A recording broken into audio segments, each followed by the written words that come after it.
There it freaking is. The man himself, episode number 106 of the Shant and Ari podcast. Mr. Shant, how you feeling today, big guy? Feeling good, man. Back. I know we missed last week, so everyone wondering, I was away in Miami for about 4 or 5 days by myself. Now I'm back, Was and just even the real excuse. I was tired. You were available, and I was just tired. But you weren't you definitely were in Miami. What were you doing in Miami? yeah. Well, yeah, our Yeah, schedules got changed because of Miami, and then the day you were just like, "Hey, I'm tired." I'm like, "Okay, pretty much. Yeah. yeah." Miami was good, man. I went for this business conference, the Vault by Patrick Bet-David. It was really good. I got to talk to him a little bit, threw some PBD? Armenian out, but he didn't hear me, so I tried to like get it You in. brought the PBD? Technically, did I send you the video or no? You sent me the video about the social media thing. No. So there was every day, twice a day, he would put up like a problem on the board. There was like 2,000 people there, and you would have to like go through it with your group and come up with your next 5 moves, like a business scenario, right? Like you're borrowing money. This is this interest rate. You're losing money here. Like it's just really cool scenarios. He calls them case studies. And one of them, me and my group did it. We came up with our next 5 moves, and he asked people to come up and talk it, give their 5 moves to him, and he'll talk it through and rank you. So I went up, and I was first, and I got up and I got to explain our first 5 moves, and we got the highest score of the whole weekend. Yeah, of our moves. So it was real estate related, so it was pretty easy for us, for my group, because we were all real estate. And yeah, it was really cool. What Like percentage of the whole crowd do you think was real estate? You think a lot of them were real estate? 30%, 30%. Damn, dude.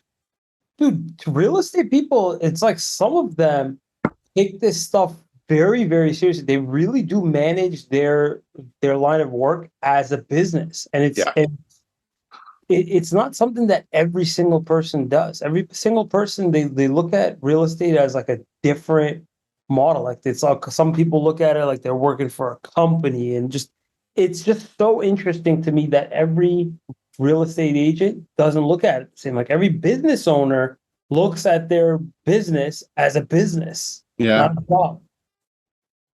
You yeah. It's know? interesting, man. But overall, dude, it was an amazing, like, it was really, so the people there were amazing, dude. A lot of high net worth people, like people doing 30, 60 million a year. Damn. One guy, like, they were there the first vault. They had one pizzeria, now they have 6, and they had 2, and then they were about to like shut them down. And they got on a call with PBD, because you could pay for like his, like, super expensive, but like to get on with him for like an hour, and they talked it through, and he was just like, "What are you guys doing? Like, why are we talking about shutting down?" He told them their next 5 moves, and now they're at 6 and they're crushing it, and they're about to shut them down. That's amazing, dude. Yeah, So, do you think that if somebody were obviously were in real estate and they weren't doing too well, just going to this alone would help them to do a little bit better in their business? Not obviously, it's not solving the problem completely, but would it at least guide them in the right direction? yeah, because I mean, there was a lot of strategies for like like CEOs. Like there was like CEOs there, right? Like legit, like the Red Robin CEO was there as a attendee.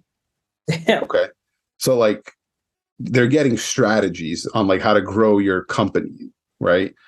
And there was a lot of motivational stuff too. There was a lot of people there that I was talking to that were like, they worked regular 9 to 5s, and they're like, I'm thinking about just doing my own thing. So I wanted to come and see what this is about. Like literally, like I spoke to a handful of people that were like, yeah, I work a regular job, but I wanted to quit and start my own thing. So I just came here to check it out. And so I think, yeah, a regular real estate agent, a small business owner, I think it was just so eye-opening, and to see how much you could grow a business if that's what you really want. And I know you kind of talk about that. A lot of couples there. that were in business together and not in business together, but they were still there. It was super cool because they talked a lot about relationships and how to, who's the leader of the family and all these things. Just all in all, man, it was and it was intense, dude. Like 8:30 a.m. to 9 p.m. day Damn. one. And dude, PBD does not like people getting up, taking breaks, like during. Really? Yeah, Why? like he's like, you guys paid a lot of money to be here. There's a lot of people who paid money to be here. Don't be distracting by getting up and using your phone or going to the bathroom. He's like, just take advantage of being here. Don't distract. One time, it was day 2. It was ending at 7 p.m. It was like 6:45, and he's talking. He's wrapping up. A couple of people started getting up to leave. Like just go to the bathroom, get out early. And he's like, whoa, whoa, whoa, where are you guys going? And they're like, hey, security, find those people, get their badge. They're not coming back for the rest of the time. Stop. He's like, you guys are distracting. Like, people are here. You guys are getting up, distracting them. Like, and I was going to get up to piss. And I was like, shit. How often were you able to piss? I mean, I would sneak out sometimes, like quiet as hell. So I would get up. Prison? Well, he did lock the doors too in the beginning. Like at 8:30 when it starts, doors are locked. You can't come in for at least like 30 minutes because like he had intro stuff and like it was very like, dude, if you're here, you're fucking here, man. I get it that it's called the vault, but like, I just thought it was like clever marketing. Did he at least have you guys sign a disclaimer? Like, if you piss yourself, like we're not like liable. Is that even serious? What do you mean? What if you have to piss? I mean, I got up a few times, but it depends like what he was going at and if he was like paying attention to people leaving, I think. So you have to like catch him at the right time, dude. Like so it was pretty intense, man. Wow, so the cigarette smokers would not be able to go and It is not a cigarette friendly convention, man. it's not, huh? No, it's but it was definitely yeah. If there was a type of person that was there either very, very early on in their career or more later on in their career, who do you think would be benefiting the most by being there? Do you think it's somebody very early on or sort of midway in their career?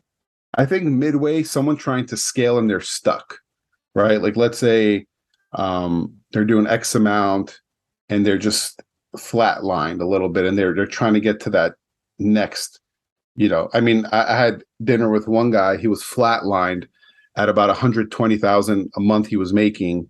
And he's like, yeah, dude. Personally or him personally. And he's like, dude, I'm just flatline. I'm stuck, man. He's like, that's why I came. I was like, oh, you're stuck at 120 a month. Okay. Terrible. Sorry. How did you even survive with 120?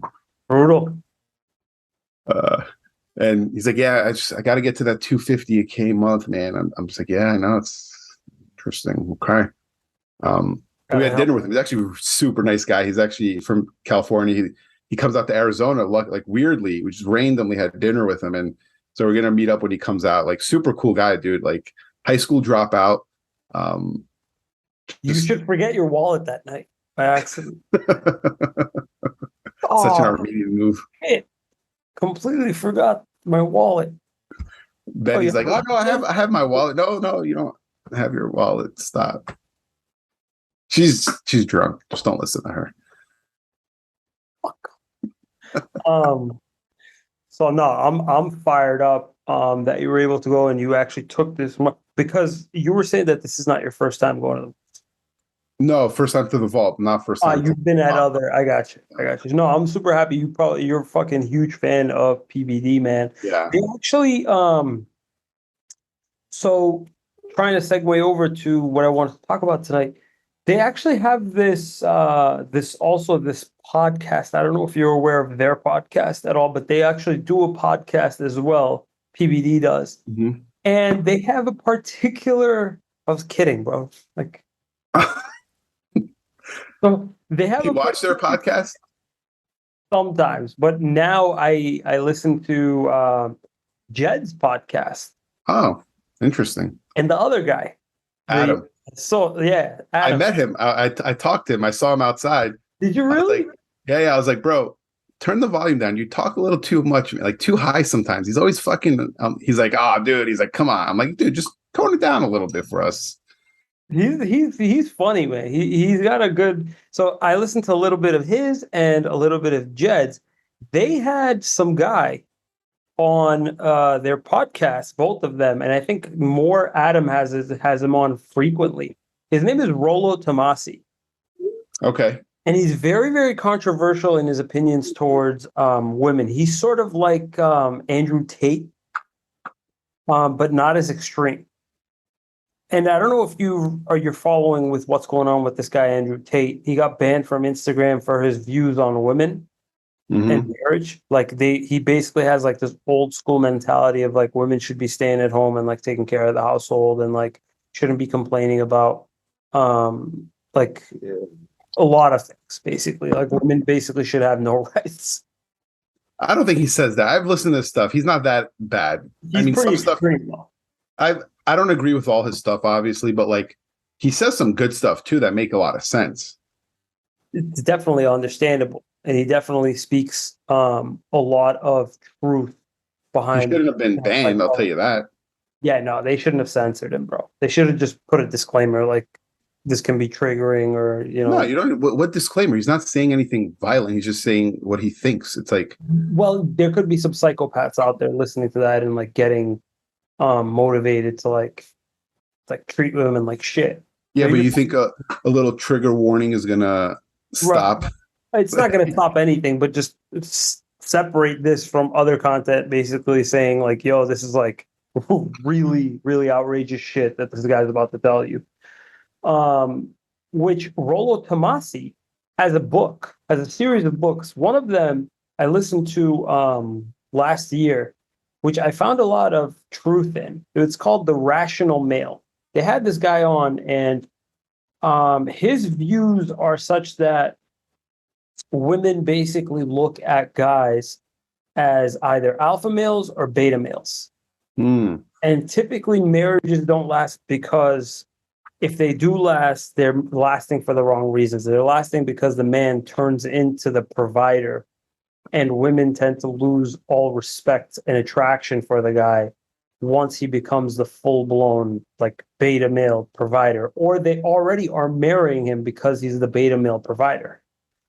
Now, what I wanted to talk about was not only for a long time was I subscribed to this notion, I started to really, really question exactly what and how people should be, guys my age should be, what they should be doing, how they should be getting married, who they should be getting married to, and sort of how they should be filtering their potential wives. I started to really, really think about exactly how this is supposed to affect me.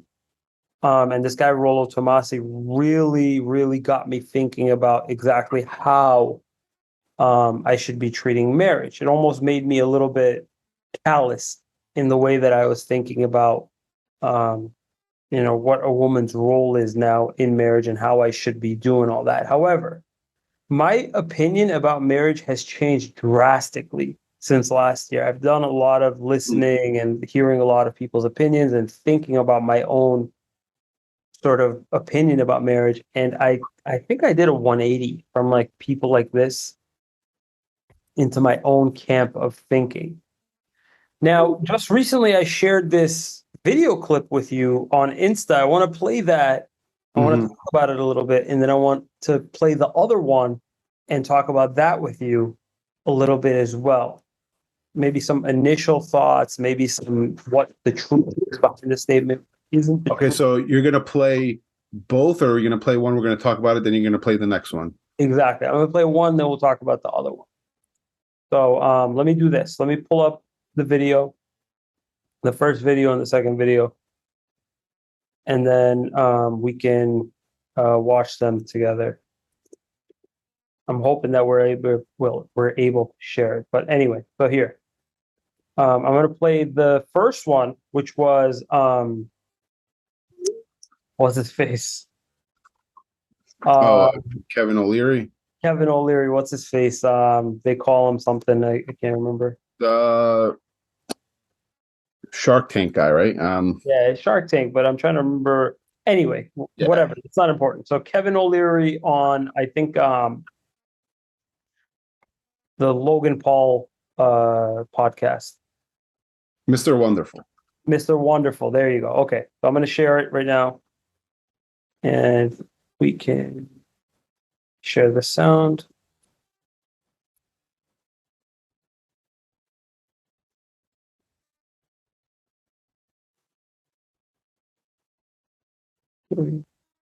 There we go. What do I do? Hold on. I'm just going to refresh it so you can see from the The beginning. volume again. Making about $5 million a year in free cash flow. My fiance came to me today and said that she's going to leave me. And I said, why? Because I'm not spending any time with her family. I don't have any time on weekends. I can't go out to the soccer games with her nephews and stuff. And I just can't because I'm so busy. And I got to keep my business going. I got to graduate my degree. What do I do? Which one is easier to replace? The girlfriend or the business? Savage. I mean, you got to ask that question. You're making $5 million a year, and every woman in this class now knows this. I'm making about $5 million a year in free cash flow. My fiance. So, Okay. I'm making about five. Sorry, but just some initial thoughts. What goes through your head when you hear that? What sort of emotions does that trigger for you?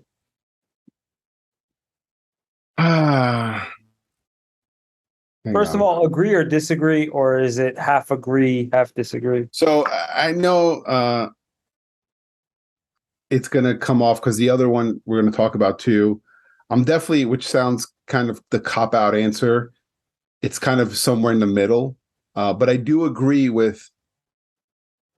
So I'm actually on his side on this, but I just don't like his approach with like who's easier to replace, right? Like that's just like, okay, you're going to marry this woman supposedly, but you're talking about replacing them. To me, it's like, okay, um, what I would say is she kind of knows what she's getting into, right? He is a person who works a lot. And if that's been communicated, unless he said like, hey, I'm going to slow down, I want to take it easy, then yes, he's full of shit. But if we're just going from the context we have, he is who he is. She knows what's up. I think it's hard for me to disagree with him. Okay. So if it really boiled down to it and you had to pick a side, you would say that you agree with him? The side comes down to what has been communicated between you and your wife or fiance or girlfriend, right? This is the expectation. This is where I'm at. Now, again, it also shouldn't be a forever thing. Like, is he going to do this forever? Is he going to eventually have time where he's going to have some free time? Like, to me, it comes down to. Bro, he's 68.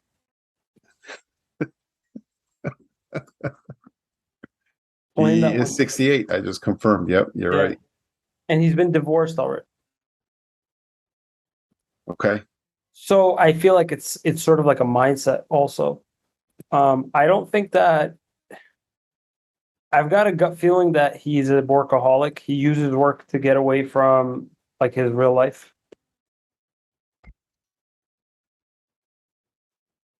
Well,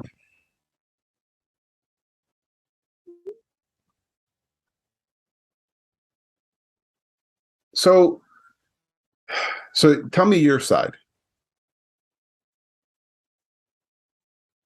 First of all, before I give you my take on this, A year ago, you're 100% on board with him. yeah, I'd be like, fuck that. Why is she so why is she complaining about the guy's job and that he's bringing home some serious ass cake?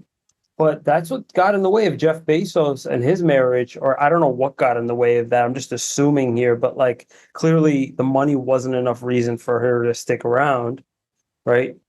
And is it true that Bill Gates is also getting a divorce? Yeah, but the conspiracy theorists are out on that one. There's a lot of shadiness with that one.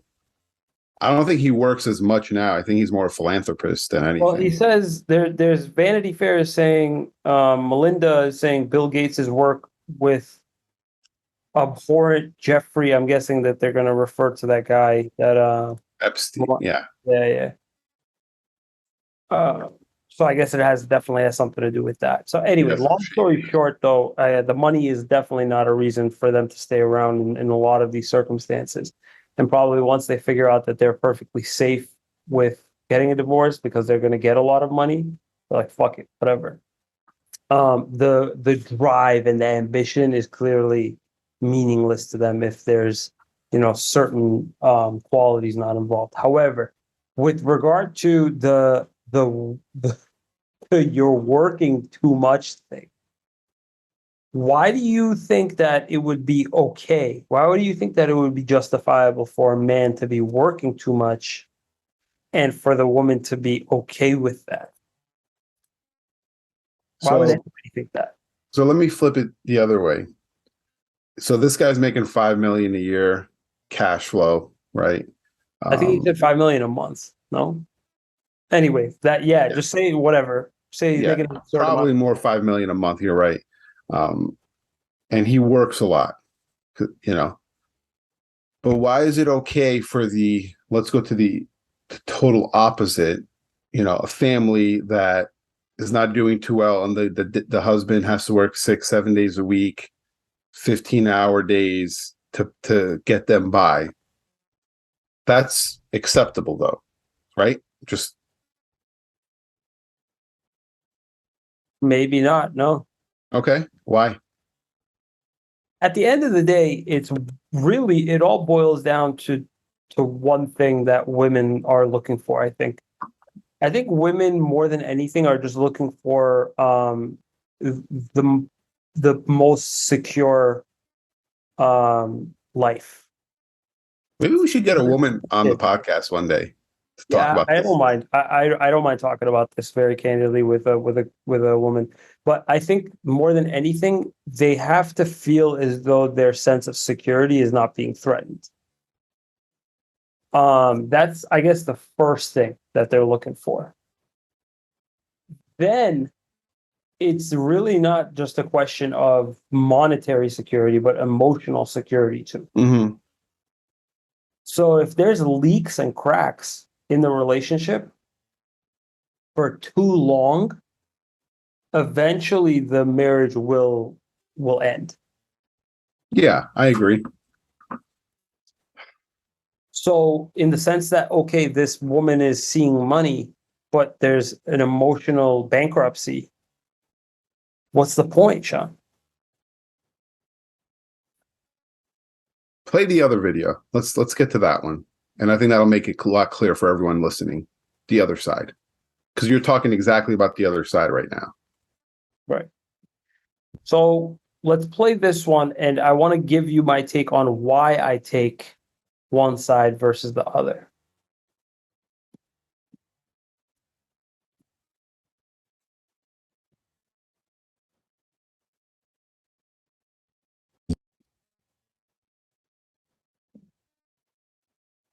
When I was living in my toxic masculine, I thought that going out and being successful was enough. I thought bringing home the bacon was enough. And I actually used it. Whenever love tried to enter my heart, whenever my partner ever tried to go, oh, we want more time. Time? No. I'm afraid of time because I'm afraid of love. And I went to my little pocketbook of ammunition and I would pull it out. Well, don't you want nice things? Well, you have them, don't you? Because if you don't want them, then I won't work. That's called manipulation from toxic energy. That's not called being a man, because a man provides it all. A real man provides safety. And when you provide safety, your woman is able to blossom. A man is only able to provide safety when a man has found safety within himself. When a man knows who he is. When a man is not living in toxic masculine energy. When a man is living in God energy, creator energy. And only then can a woman live in goddess energy. When I was living in my toxic masculine, I thought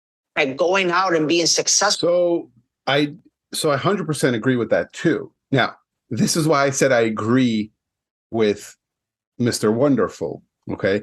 I totally agree with Danny because like you should be able to have it all. As a true man should be able to provide it all, right? The love and support, the finance, the safety, everything, right? But why I agree with Mr. Wonderful, the only reason why I agree is I think he is who he is. He's not going to change. He's pretty candid about who he's been. He's pretty all over. He's all over social media. He's telling everyone who he is. I'm sure his girlfriend, fiance, or whatever knows what she's getting into. So for her to complain and try to change who he is and who he's been for the 68 years is wrong, in my opinion. That's why I agree with him on that sense. You know what you're getting into. Don't be all of a sudden shocked that he's not home. Does that make sense? Definitely. I think it's definitely something that every man that's like him should get cleared up at the very, very beginning. That's not to say that the woman is necessarily not going to have a right to change her mind after the fact, though. Mm-hmm. And we all know this. Women are very, they're very hot and cold. They can be completely fed up with your shit. Or they thought they could be okay with it, and then they're in it, and it's like, shit, this is they a lot become harder. Emotionally bankrupt, bro. Yeah. So I think that safety, he's not just talking about the safety in the sense that you have financial security, but you have emotional security too. And I think that's where a lot of guys fuck up. I think you said can you talk about the emotional bankrupt? Because I think that's super important. I don't know if a lot of people understand what you mean. So initially at first, what gets a lot of women, I think, is the fact that a guy is so driven and he's so dedicated to his work and he has this purpose and meaning in life. And they want to be around that because they know that if they're around that, they can add to the guy's life by also being able to create a family with that guy, to be able to reproduce his offspring and to create a nurturing environment for kids. They both can. But I think after a while, that the woman's motivation, when they see that, their initial motivation to get into the relationship and into the marriage with that driven guy, that motivation, that quickly diminishes after a certain amount of time. That motivation isn't actually being used to produce any fruit out of the relationship. So if there's no actual product being made from the motivation and it's just a continuous cycle of just work, and you're just using your drive to make more money, after a while, yeah, you might have a ton of money. You might not be financially bankrupt. You might be financially flourishing, but you're becoming emotionally bankrupt. That makes sense. That now that you explain it, it makes a lot more sense to me of like, it may have been full, but as you keep going, you're losing the emotional, the woman is losing the emotional currency in the bank. It's going less, and then she ends up going bankrupt. If there is no balance between financial and emotional security, one side will definitely come down and cause the relationship to suffer. Because if there's a lack of financial security, that's also going to cause an emotional instability too. There's going to cause a security issue. So, question. Either side of the coin. Yeah, you should be ready for the marriage or the relationship altogether going into it.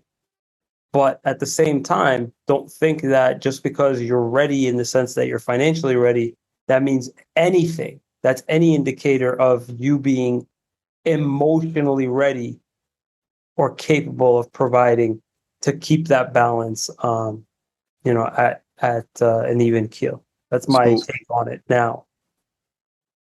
Yeah. So, question, and I have kind of my thoughts. I want to hear your answer. And obviously, you're not married, and I don't have per se this issue. I mean, I'm sure I'm not emotionally as great as Betty wants me to be. I'm pretty sure it's a fact. but how does a man have it all in the sense of they do provide, they do work a lot, they still have to do everything because they still want to and they're driven? How can they still be the emotional support but not let go of the business? Why do you have to be emotionally not sort of available, but why do you have to be emotionally outward to her in order for the emotional security to be? Well, whatever you're saying, because you said the woman goes bankrupt, right? How do you keep that from happening while still having the business not suffer? I don't think that you necessarily need to be any sort of way, but just be there and just be available altogether. Her knowing that you're actually there and you're actually listening and you're hearing and you're playing an active part, and nurturing the relationship is enough to keep her emotional security afloat. On top of that, I don't think she even wants you to be emotionally unstable. I think she wants you to be emotionally Strong.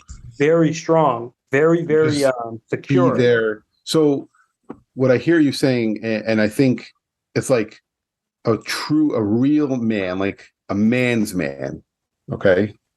Like a true man's man is someone who's a superhero in the sense of they're driven, they're focused, they're working a lot, they're business driven, they're all that, right?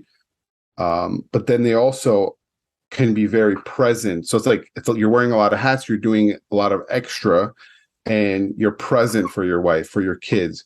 So even when you're tired, you get home, you still got to turn it on, right? You still have to be there. You have to be like, okay, hey, now it's family time, right?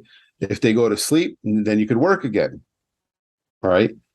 So it's like things like, is that what you're saying? To be like a true man's man? I think so. I think depending on the level of willingness of your wife, as in you had this discussion going into it, I think that the readiness and willingness of your wife will sort of create an environment for you to also put in sort of those hours, but at the same time, the hours that you do give to them, which should be like obviously a decent amount in order to actually keep, emotional stability afloat, not just reactive stability. Like, oh, it dipped down. Oh, I got to come in now and fix it. No, you shouldn't be actually fixing anything. You should definitely be keeping things at status quo without ever dipping down on the emotional scale. You should never be in a place where she's questioning her emotional security.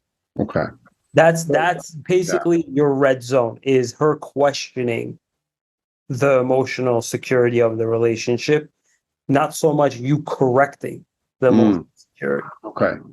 So, and that's like, we're talking about people who are like, because we're talking about a guy who makes 5 million a month or so, and Danny who has also a lot of businesses and money. So that's what we're talking about, the working a lot, right? Not every guy wants to work a lot and work a lot, which is fine, right? Like I don't think that's the definition of a man's man. But what about the person who does work 9 to 5, steady, does well, provides, right?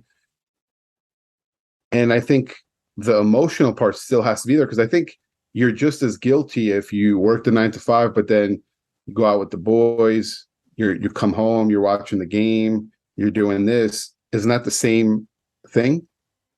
100%. So you basically lack the drive and the purpose in life that makes her believe that you'll create an environment for her that's emotionally and financially stable. But let's say they are financially super stable. They work The 9 to 5 people. Yeah, and they make, really high income, right? But they're 5 o'clock, they're done. It's totally fine.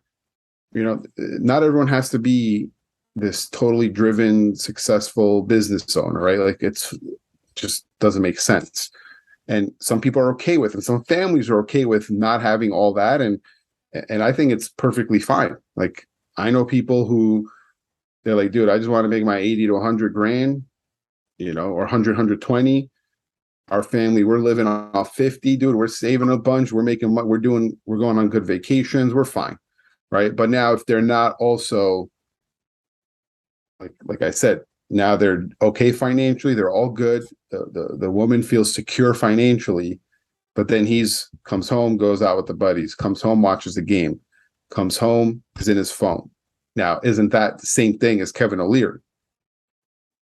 Yeah, Just because he tipped the scale on the emotional side, and that scale, because they're it's funny because you could do it a lot faster. If the financial security is not that great, it's gonna take very little to tip the scale and fuck it up completely. Because if you've only got a little bit of financial security, questionable financial security, and you're really messing around with the emotional security side of things, it's sort of proportional. So if you're the money making will buy a lot you of some money, time. The money will buy you some time. it'll buy you some time, right? But if you barely got that much money and you're fucking with her emotionally, she's gonna start nitpicking at everything. Rightfully so, right? Rightfully so, bro. Rightfully so. So God forbid you mention, how much you got to work and do shit that you hate to give her some shitty, barely satisfactory life. Is like, wait a second, you know. And I think that the more and more money you make, that shows how, driven you are and the possibilities of what you're capable of.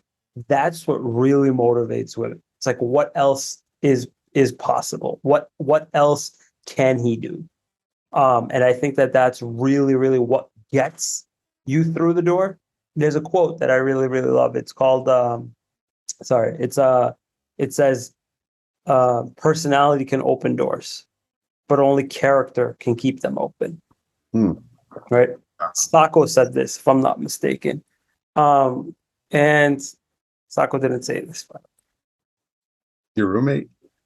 yeah, the guy that we split the rent with. We don't rent, guys. Anyway, So is this something, you don't have to answer it, because I think I used to be the guy who wasn't making a lot of money and wasn't giving a lot of emotional thing either, right? So I was like on the tipping point, right? But then, and obviously I'm not making 5 million a month or nowhere near that, right? But the money started going, the drive started going up. Let's just say that, right? And the money went up, but we're not talking these guys level. And the emotional was slacking in the beginning, but now I've made a conscious effort of like, okay, I need to be, especially now with kids, it's a lot more difficult because you could spend time with the kids, you could spend time in your business, but if you're not spending time with your wife alone outside of kids and stuff, it still becomes challenging. So now as a man, you have more things to focus on because now you have the kids, the work, and then the wife too. So I don't want you to misunderstand. I don't want anybody that's hearing me to misunderstand either. I don't think it's necessarily about you providing an emotional No, I know. Like I'm saying emotional support. right. Not even so much the support. That's important too. Don't get me wrong. It's very, very important. But either directly or indirectly, how emotionally stable and positive your woman feels is what I'm referring to. You could be not doing shit. You could just literally be there, not talking, not getting emotional, not doing nothing, but just the way that you're paying attention to what they're saying will dictate to her or will spark an emotion of this person actually gives a fuck about what I'm saying, or he's just there just to hear what I'm saying. It's so much more than just being emotionally available. It's how stable the woman feels with your actual presence there. Wow. Yeah, that's we definitely need two women on the next so if any people are listening, men, women, a man knows their wife or girlfriend or sister or friend, or any women listening that agrees with Mr. Wonderful, I want one that agrees with Mr. Wonderful and one that agrees with Danny. So that would be amazing. But on another note, here's where some girls will literally spit in my eye socket. I don't actually trust what a woman says. I don't need I'll have them on the show just to tell me, but that's the whole point. That is the whole point. They could tell you something. They don't want you to do what they're telling you to do. Okay, how about ones that are experiencing or have gone through one or the other? Right. Possibly. You're definitely getting spit on, so just probably. You might get the truth about what they're saying. You've been listening to Andrew Tate a lot, huh? Like, see, the thing is that I've listened to so many different opinions that I've come to the conclusion that none of this shit actually matters. It's about what you want. Yeah. And how emotionally stable the woman feels. Not to mention financially stable. And financially stable and emotionally stable, I think, are what create a successful marriage. If one's missing, the other will sure to suffer eventually, and that marriage will not exist anymore. So what do you think a man needs then? That's a great because like not for nothing, right? It's always the most topics are like what the woman wants, and that's the majority of topics. But like from what I've seen, I don't know, I could be wrong, right? I don't watch a lot of stuff on relationships, so I could be wrong. What about what do you think? And obviously, everyone is going to be different, but so like for a woman, they need the financial security, the emotional security. This is hilarious. What about the man? Have we ever talked about what men actually are wanting out of a marriage? I saw some chick talk about it the other day. She was like, yeah, women want marriage, 100%. Who agrees with me, ladies? And like everybody starts clapping. And like she asked, like, what about you guys? And like, yeah. And it's like, no, you're fucking lying over there. No guy wants marriage. And I'm not saying that's true or that's necessarily a thing for you or whatever, but I think that for a lot of guys, if they could, they'd just be banging around girls like how fucking lions do all the time, and they just have kids, or like how they used to do it back in the day, like how an emperor would impregnate like 1,000 women and spread around his seed. It's completely, it became completely normal to become married. I think very recently, like a few. But the one thing I will say to that point, I don't think that going around banging, is sustainable, because at some point you're going to be lonely, right? You're not going to be doing that at 60, 70, 80. And then at that point, you're just a guy by yourself. So this is very interesting. I don't think that this deserves only 5 or 10 minutes of the rest of this podcast to really, really dissect. So now I'm very, very interested to sit down and really discuss with you what, quote unquote, what men want from a marriage, because I don't even know if I've thought about it. Yeah, I would love to get, and this is why I don't want to rush into this discussion. I really, really want you to sit down and really think about exactly what it is that you crave out of this marriage, and how maybe that's changed a little bit from conception to fruition. Yeah, because obviously I think when I was thinking about getting married, it's not for the reasons why I'm married now. I'll tell you that 100%. Yeah, and I don't think it's important to be really, really focusing on what you should be looking for in a woman. I think it's more what it is that you actually want from the marriage. Yeah, and what I wanted at 25, 26 is not what I like. It's so different now because I'm in a different place too, though. Right at 25, 26, I was like, Betty's hot. Okay, check. Right, she's beautiful. Check. Right, she's super nice. check. Energetic, positive energy, check.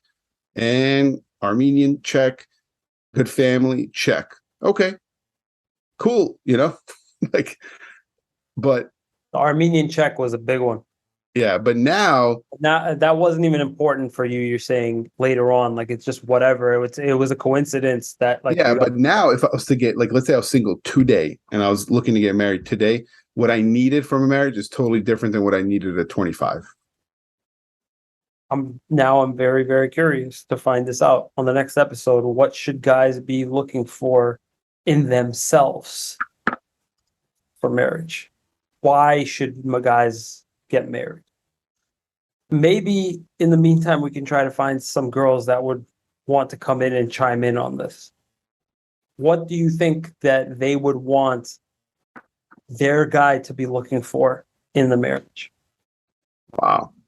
Do you know anyone we could get? I'm trying to think. Yeah, I think I could screw around and get one person.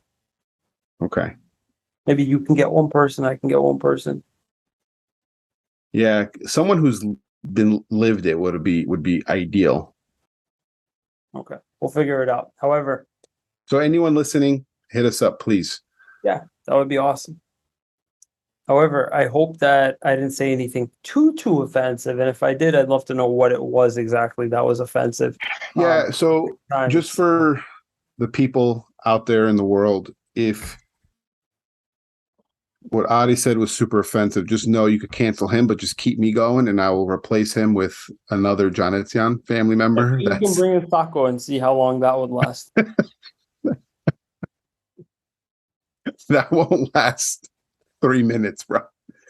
If you heard his YouTube, Bobby was recording his first YouTube video at the christening. That would been like, I don't know if Bobby ended up sending it to him, but just canceled. We can share a screen on that one next time.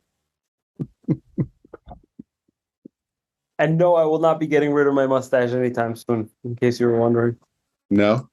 No, doesn't it look like it's a part of my face now? It looks like your Adidas logo right now. Honestly, it looks like I'm using the Zoom mustache filter. But whatever, it is what it is now. Anyway, good night, Shant. Well, good night, everyone. And just, I will leave you guys with one thing. Keep an open mind on both sides. So this is what I say to everyone, right? The way to learn and educate yourself, right? If you hate Andrew Tate, listen to what he has to say. Okay. So I hate, okay, and I don't hate a lot of people. I hate AOC. I'm not afraid to say it. Just, gonna say it, right? But I will listen to her. I want to see what she's saying. I'm not the type that's like, oh, she's an idiot, cancel, ignore. No. Listen to the other side. Listen to the other person. Have conversations with what you disagree with. Otherwise, you're not learning anything. So if you disagree with Adi, hit him up. Talk to him. Maybe he'll get the other side and be like, oh, shit, maybe I was wrong. Yeah. Like I could have been wrong last year, right? And I ended up being wrong. Yeah. Thank you, Sean. Yeah. So good night, everyone. Good night, Sean.